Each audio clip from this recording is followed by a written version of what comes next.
السلام علیکم گائز، ہماری آج کی ویڈیو ڈوفلیم سولوشن کے بارے میں ہے۔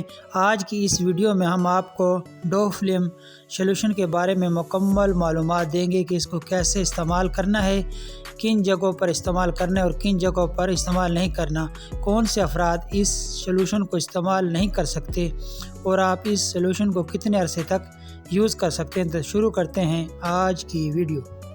سولوشن 15 ml میں ہوتا ہے، تو اس میں سیلیسائلک ایسڈ 16.7% اور لیکٹک ایسڈ 16.7% پایا جاتا ہے۔ اسٹیفل کمپنی اس کو تیار کر رہی ہے، جو کہ ایک بہت اچھی کمپنی ہے۔ اس سولوشن کا استعمال واٹس یعنی موقع مسے، مولس یعنی تل، کارنس یعنی چنڈی میں کیا جاتا ہے۔ موقع مسے وائرس انفیکشن کی وجہ سے ہوتے ہیں، یہ ایک فرد سے دوسرے فرد میں آسانی سے پھیل جاتے ہیں، اس لیے متاثرہ شخص سے آپ اپنا تولیہ، صابن، کپڑے وغیرہ الگ رکھیں۔ یہ موقع انسانی جلد کے اوپر والی تہہ پر ہوتے ہیں اور اس سولوشن کے استعمال سے ریموو ہو جاتے ہیں۔ موقع مسے کارنس کے علاوہ اس سولوشن کا استعمال چنڈی میں بھی کیا جاتا ہے۔ چنڈی کیا ہے؟ چنڈی ہاتھ پر کسی چیز سے مسلسل رگڑ یا وزنی کام کرنے کی وجہ سے بننے والی سخت جگہ کو کہتے ہیں۔ اس سخت جگہ کو یہ سولوشن ٹھیک کر دیتا ہے۔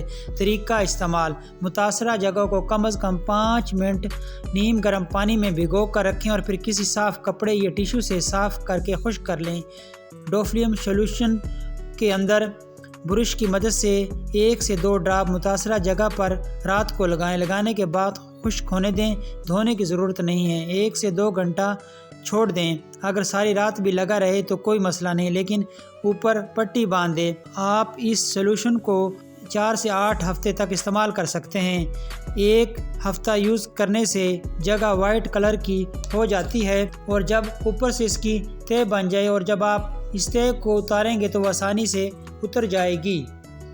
اگر آپ اسے دن میں یوز کرتے ہیں تو روشنی سے بچائیں، آگ سے بچائیں۔ اب بات کرتے ہیں کہ اس سولوشن کو کون سی جگہ پر یوز نہیں کر سکتے، تو خارش والی جگہ پر اس سولوشن کو یوز نہ کریں۔ اس کے علاوہ جلن والی جگہ پر بھی اس کو یوز نہ کیا جائے، یعنی اگر اس کو لگا کر جلن ہو تو فوراً اس جگہ کو واش کر لیں۔ ریڈ سکن پر بھی اس کو یوز نہ کریں، اس کے علاوہ چہرے پر بھی اس کو استعمال نہ کریں۔ اب بات کرتے ہیں کون سے افراد اس سولوشن کو یوز نہیں کر سکتے، تو شوگر پیشنٹ اس سولوشن کو یوز نہ کریں، چھوٹے بچوں کو بھی یہ نہ لگائیں۔ تو گائز، یہ تھی ہماری آج کی ویڈیو۔ امید ہے آپ کو پسند آئی ہوگی۔ پسند آنے کی صورت میں ہمارے اس چینل کو سبسکرائب کر دیجیے، ویڈیو کو لائک اور شیئر کر دیجیے۔